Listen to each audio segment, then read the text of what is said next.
welcome back to my channel. If you've not already done so, wait. Okay, so if you've not already done so, please like, share, and subscribe. And today I have a guest, my sister, T.I. Yay! Insert clapping emojis and insert clapping sounds. Anyways, so today I'm just going to be filming with T.I. to just talk about her life, you know, her story, because I'm very interested in her story, even though I know some of it. But you know, we're all siblings, so we're all individuals, but yes, family. So I still want to know her story from her point of view.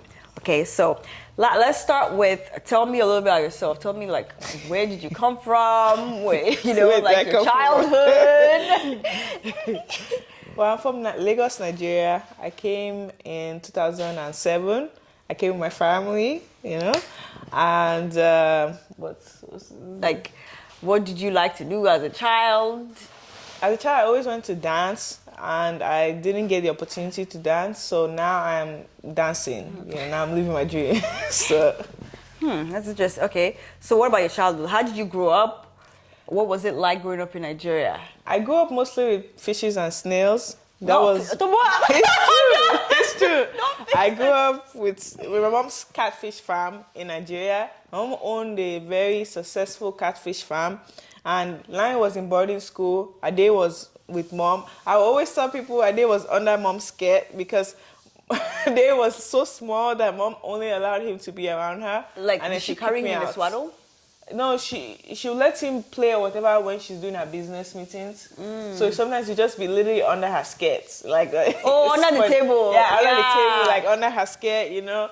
And you know, but she kicked me out because I was too big. So I'll go in the back and play with my fishes and snails. I call them my friends. And then we had like a little it's true, they were literally like my only friends. And I would have like I didn't know that what I was doing at that time, but I had a cage for them and I put them there. And I didn't know they were the snails that we also ate. I didn't know I was eating my friends. I'm so done. Anyways, what a friend I was, right? So yeah, because when I put them in the cage, my mom would sell them or she'll cook them for dinner. So you actually bring her snails? Yeah, I did. At what age? Them right before we came to America. So I was like 9, 8. I'll put the snails in the little cage, and then mom will sell them with her fishes in the market on Saturday. Or the ones that came home with us, I didn't know those were my friends that were eating as well. So, did you like feed them and do like the whole breeding or whatever they have to do with snails? No, all I did was just go to the back of the catfish swamp, because there was a swamp at the backyard.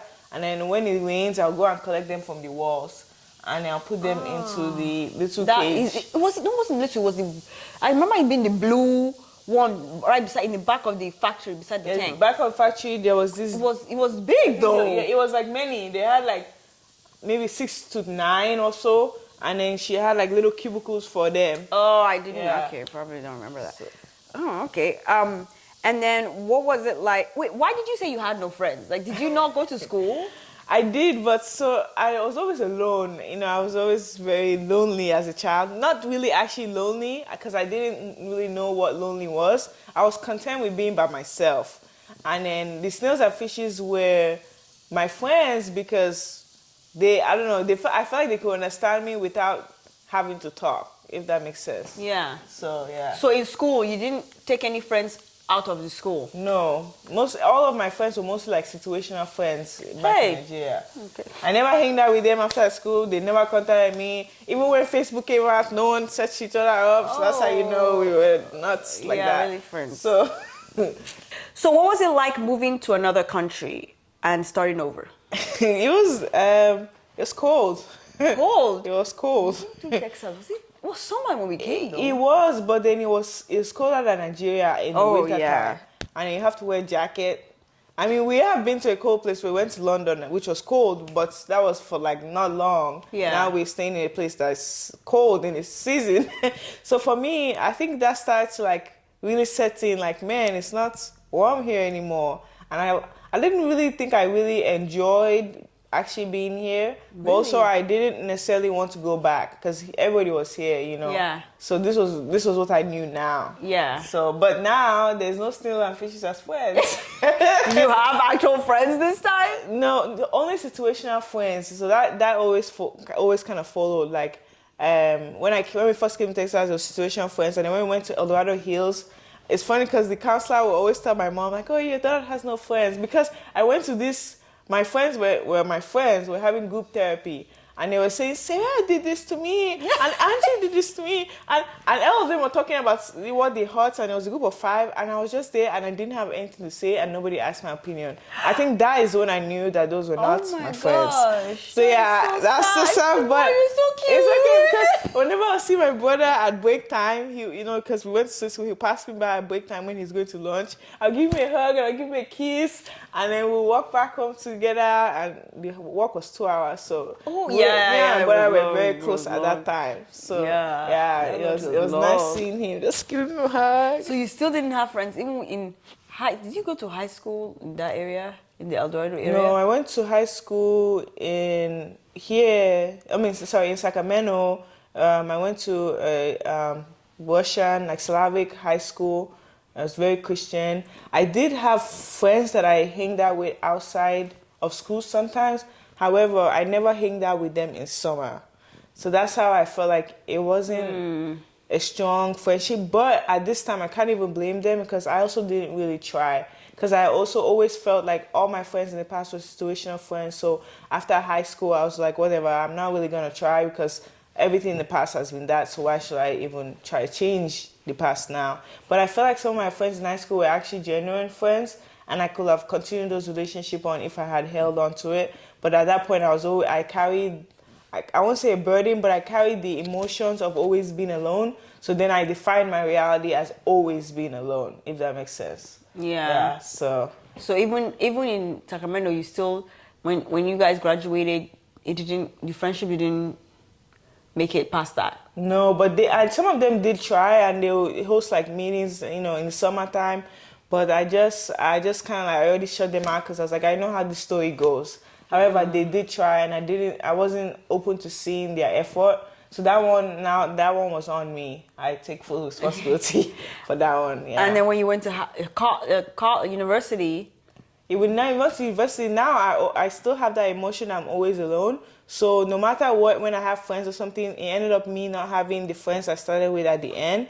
Because when you carry an emotion or something, no matter how much you try, something's going to happen that is going to define what you already define yourself. Yeah. So if I define myself as being alone, I'm going to end up being alone. And so even to the fact that I even pushed my relationship partner away to hold on to my reality or to hold on to my definition of me always being alone. So that's like super, super twisted and bad. And I didn't even realize what I was doing until I was like, oh, shoot. And I had to snap out of it. I was like, hey, I don't want being alone to be my reality. And I'm not really ever actually alone. So I had to tell myself that. I'm like, okay, I'm open to having friends, being close to my family members. Because even them, I pushed them away. When I was I said, Sila freaking more. I'm not going to even you said Sila freaking? Yeah, Sila freaking more. Like Sila more, like the phrase. I think it's called. Is it Sila more? I think it is, but I'm not sure. So I said, Sila more, hasta vista, adios, goodbye. But after like 2 years of college, I said, okay, no, I need to go back because I need to like really be close because family is something that, I was blessed with. So I should go and try to be close to them a little bit, So, yeah. So what was your relationship like with your siblings and your mom? So we weren't really close at all, especially we were close seasonally. Like in Nigeria, when I would see her, she was in boarding school, so it's not even a fault. When I see her, we'll be like somewhat close, but we're also so different. Like she had like a lot of personality in her from a young age, and I didn't necessarily have my own personality yet. I was just kind of like in the background. So I won't say we're really close. I think Ade was actually very relatable because he also felt like he was kind of in the background. But mom was really always with him. So whenever I was playing with him, she always kind of like take him with her. So I I didn't really have much of a relationship. But when we came here in Alvarado Hills, I was more closer to my brother now because I walked home with him. And Lanre was in another high school, so we didn't necessarily see her that much. And we definitely didn't see my mom or my little sister. My mom and my little sister would be going somewhere cleaning or doing other jobs to make money, and we didn't see them. It's to the fact that in college, I always told everybody my older sister, my brother, and people were like, later when they found out I had a younger sister, they're like, you have a younger sister? I was like, yes. In a way, I almost forgot I had a younger sister. Because mom would always be Bukumi, she'd be on her back, and we just never saw, they would just vanish. We see them when we see them. So that's how it also was when we came to Sacramento from Eldorado Hills. Mom was always with Bukumi in church. Larry went to different high school. Ade would kind of come to my high school or my middle school a year or two after me. And then, but we still really wasn't close. We actually, I think in Sacramento, before we were already drifting apart, but in Sacramento, any strings left was just gone. Everybody was just on their own, doing their own thing. Roommates. We didn't even talk to each other about anything of substance. Nothing. It was just, pure vibes. Strangers, basically, at that point. And then I feel like once I was in college, I was like, okay, like this, something needs to change. And so, and then we all started kind of getting close together, but we had a lot of trauma and stuff that we need to work on from the past. So, yeah. So how did you find out about, because I know you're very big on immigration. You're very big on people who don't have status as of the moment. How did you find out about this program in UC Davis? Because even when I was in Sac State, I didn't know, like, there was a Dreamers place, but I didn't know, like, the resources. All I knew was they give financial, I didn't know they give you lawyers. I don't know if California State University does that. They have partners, I believe, from when I last researched. They have partners that they can refer you to help you get lawyers for free for students. So that they can help you with your immigration case. But that's what a little bit I know from Cal State. But UC's one system is a little bit more prestigious. Like, they have lawyers there that will represent your immigration case if they have availability to for you and for your family members. So even if your family members want to come to a case that doesn't have anything related to you, as long as you're a student, you can be represented. For immigration? For immigration. Yeah, how did you find out about this program? So when I went to UC Davis, I kind of not got dragged in. There was this lady there in the AB 540 and Undocumented Student Center at UC Davis that she always see me around, and I always see the center, but I'm like, it was a lot of Latinx people, so I was like, I'm going to stay away. And she was always telling me about these resources that they have at UC Davis. She'll tell me, we have a bedding grant. We can give you a bedding grant. So we can give you the blankets and stuff you need for your dorm. We have for immigrants? Yeah, all for immigrants. We have I did not know about this stuff. We have like money, financial aid, scholarships specifically for undocumented, Dreamers, AB 540, because AB 540 is different from Dreamers. But Dreamer can be AB 540 as well. So yeah, and she was telling me all this stuff, and before I was like trying to avoid her, but then later I was like, let me just give it a try.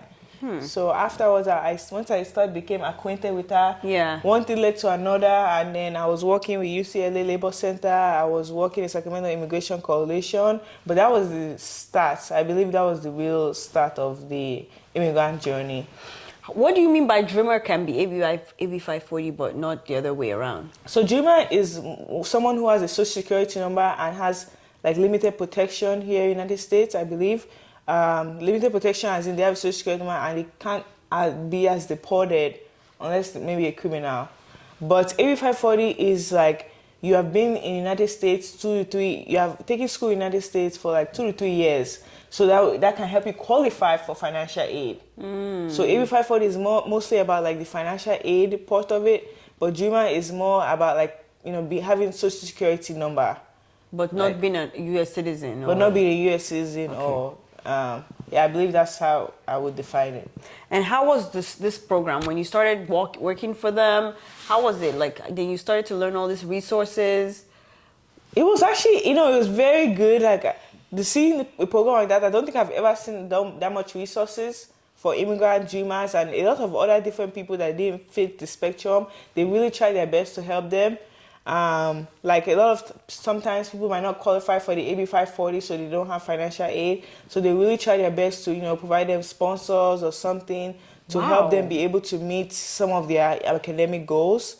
And I think since I was like, remember, I carried the burden of always being alone. So this followed me there. So I was very shut off. I didn't really allow people into my circle, not for long at least.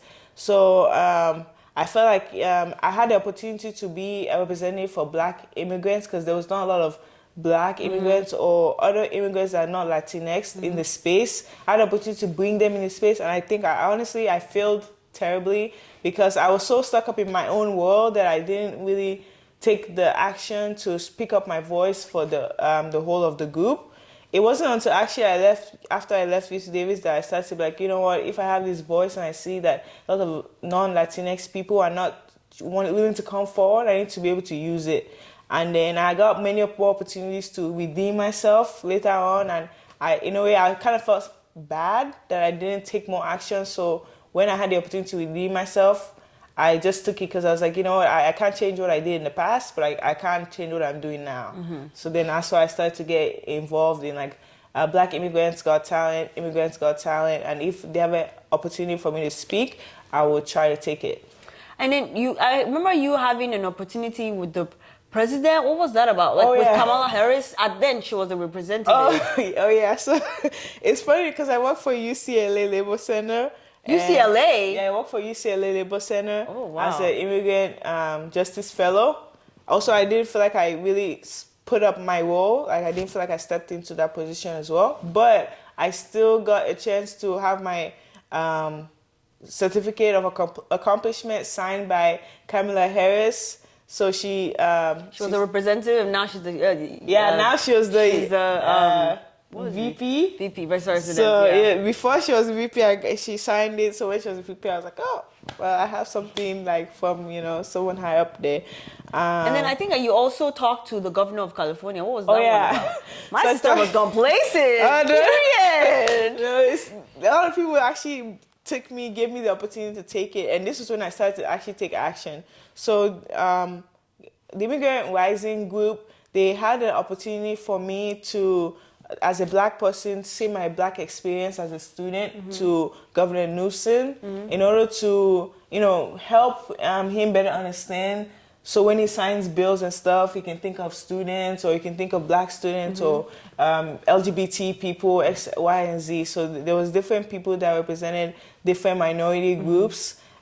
Talking to him, and I was one of them, to show him, what the funding that he signs can go towards. Yeah, so I thought that was pretty cool.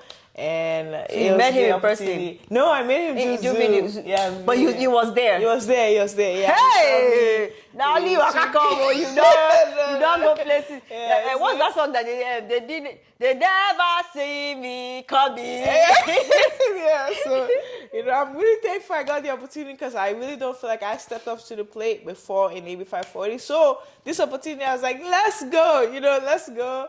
And I started to kind of break my shell because I think that's also why I never stepped up, because I was always in my shell. But once I started to break it a little bit, it was easier and easier to continue to help the immigrants rising agenda, to really talk about my experiences as an immigrant, even tell people finally that I am an undocumented person, because I never really told many people. Yeah. So how can people who are undocumented get schooling and scholarships? So if you have the opportunity to look for a Dreamer Center in your school, they also have them at community colleges. They might not be at every community college, but they have resources. Even if they don't have a physical location, I've noticed, at least the ones I checked up, they will have an online page that can lead you to some resources. So even contacting them can be able to help you get your financial aid or whatever you need in order to go forward. I think they'll be a first step in order to help you be able to make your academic dreams come true. Okay, so you suggest, is there any website that they can do, or where they can have, because I know they sometimes qualify for grants, and that's the AB 540 grants? Yes, so there's also grants like the Immigrant Rising Group. I suggest you follow them if you are undocumented. Or Immigrant Rising Group has a list of scholarships that you can put keywords. So it's like, okay, only for X, Y, and Z, only for undergraduate undocumented student. And then it can help you be able to see a list and you can start applying to those. So I feel like that is really helpful for an undocumented person because it's tailored to them. You know you qualify for the ones that you qualify for and you can tailor it to meet your, specific, if you're undergraduate, graduate program, fellowship or whatever you're, doing. So I think that's like I've never heard really of that good website before. And I can give her the link so she can put it down On the below. description. I'll put that in the description. See, one was super, the one was smooth sailing. Anyways, okay, so you already told us. Okay, so what is your current status and how did you get there? Are you still undocumented? No, I'm not. I was undocumented beginning of May, but in May my status changed. Hey. And yes, I'm now a United States permanent resident. And my own journey was my own journey was a little bit weird because a lot of people, once they find a partner or a spouse, they can just apply right away, get a conditional green card, and later on apply for permanent. For me, okay, you need to tell us the story. My own took so long in the beginning phases that by the time it was actually finally processed, I could not qualify for the permanent residence straight away. Why did it take so long? What was I think God was delaying me. Maybe he didn't want me to get the conditional one. I don't know. But it just seemed like, because before they said we need a sponsor, because we didn't make the right amount. Nobody really wanted to be my sponsor. Even people who say, I'll be your godmother, they want to be a sponsor. They didn't really want to be. So when you said you were going to be your godmother? Oh yes, I don't want to say anyone's names out there, but someone who wanted to be my godmother didn't necessarily step up to be my sponsor, which I don't blame them. But that's not the one mom told you that is your godmother, just some other. No, just some other, And I get it because, when you're a sponsor, there's a lot more responsibilities. But someone I definitely didn't expect just came out of the blue and was willing to be my sponsor. So finally, and when we got them to be a sponsor, they said, oh, actually, last year you made so much more that you guys don't need a sponsor. Oh. But we're like, we already have them they already agreed to it. So we're like, just in case, let's just submit it with the sponsor. Yeah. And so when we finally submitted everything in 2022, I think our application went by it just went by a breeze. And it's funny because there was a lot of requirements that we not necessarily didn't meet. We had to find a way around those situations because we didn't necessarily, let's say we didn't have the ability to do it or something. Like there was some applications that we had to submit which we didn't qualify to do. We did qualify to do, but we just didn't feel called to do it. And so our application still got approved. So can you give me one example that's not too personal? Okay, so I have taken a lot of vaccinations here in the United States, but there was one specific vaccination that I couldn't really take because whenever I take vaccinations, I have a lot of allergies to ingredients, even any product. Like I put something in my hair and now my hair is white. Now I have to wear a hairband. I can't even put anything, even to eat food. I'm just sticking to only fruit and vegetables. So my body is very, very, very sensitive. So, it could have caused a denial, but, we had an exemption and the exemption went through.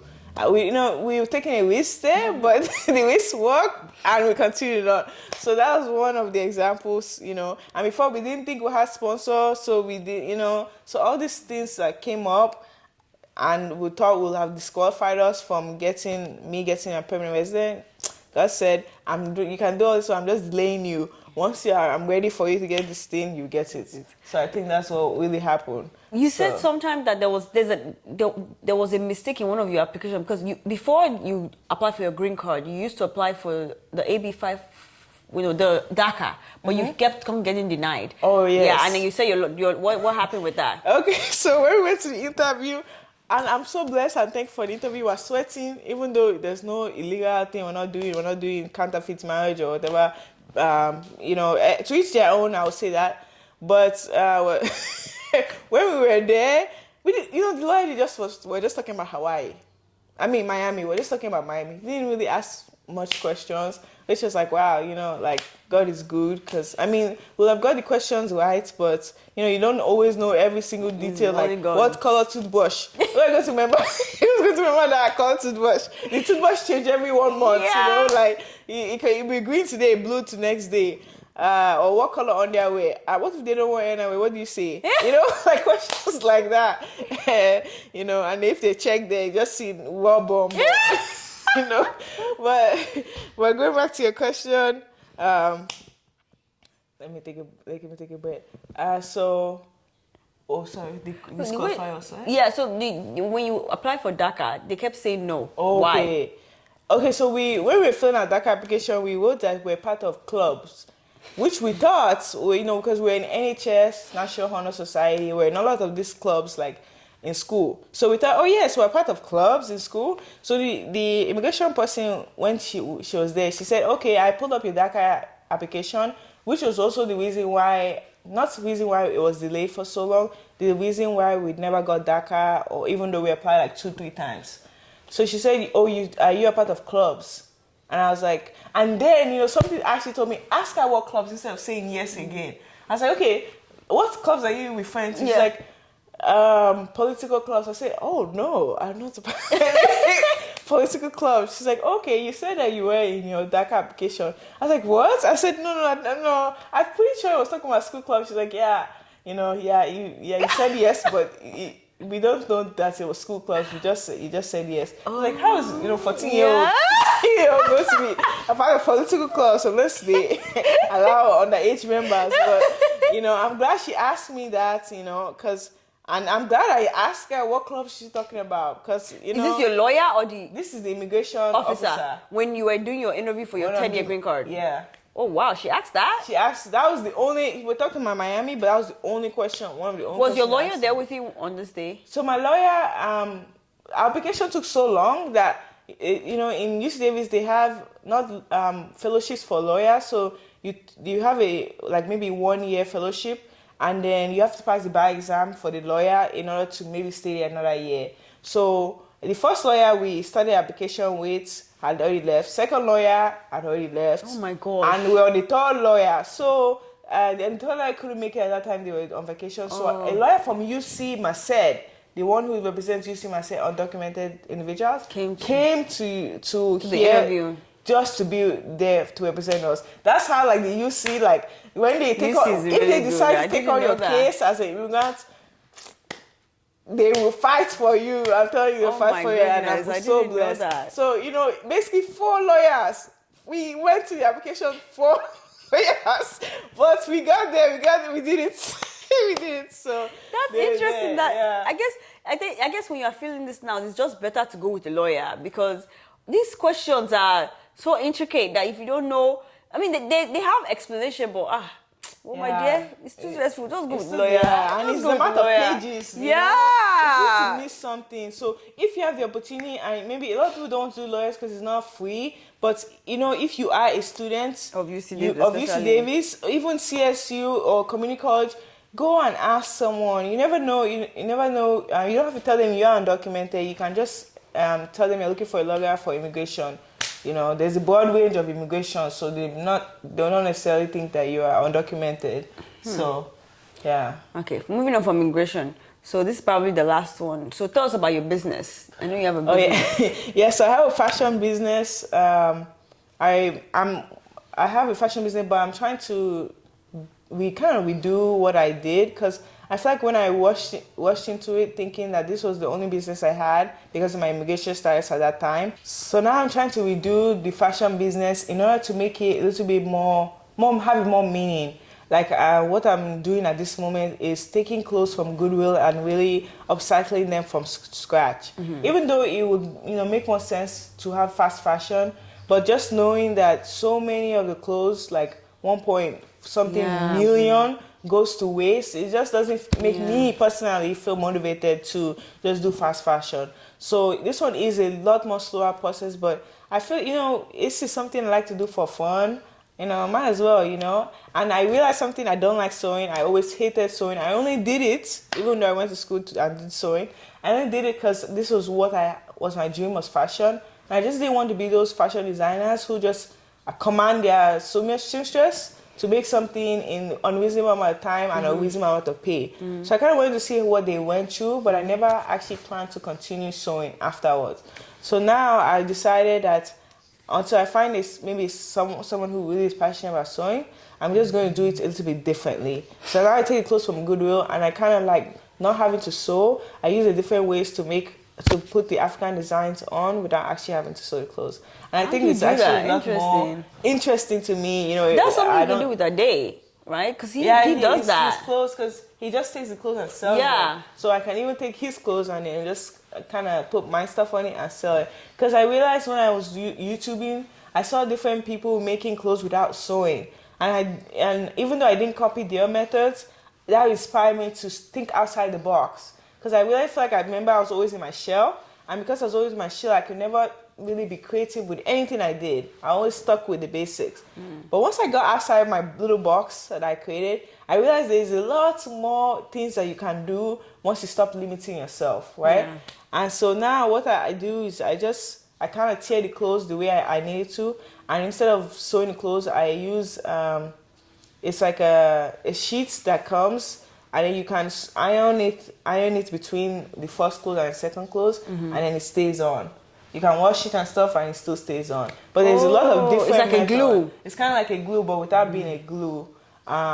And there is fabric glue too if I went to do that, but I hate arts and craft as well, so I'm not really good to even bother with that one.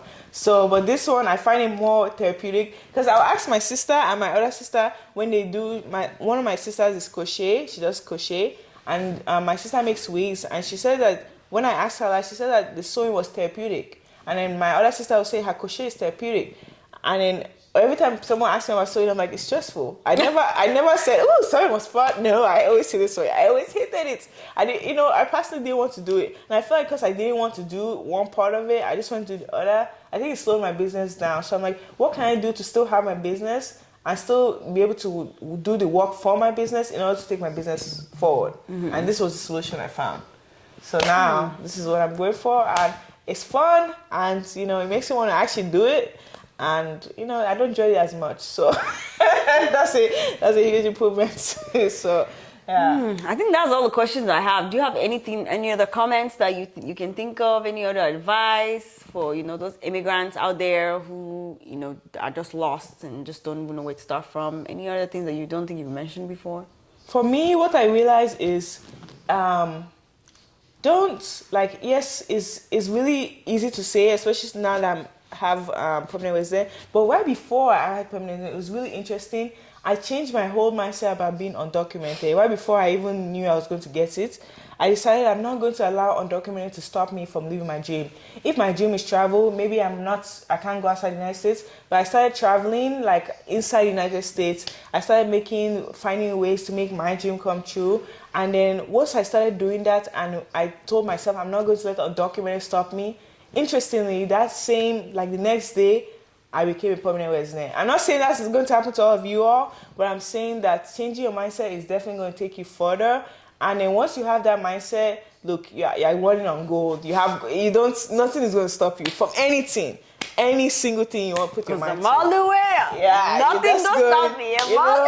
And you never know, maybe your situation will also change. So thank you guys so much for watching. I'll put all the links for the scholarship in the description box. I'll also put her Instagram in the description box and her business Instagram, so you can know, if you have any questions, you can ask her on her personal page. Thank you guys so much for watching. Let's keep the comments going in the comment section. I hope you guys enjoyed this video, and I'll see you guys in my next video. Bye, guys.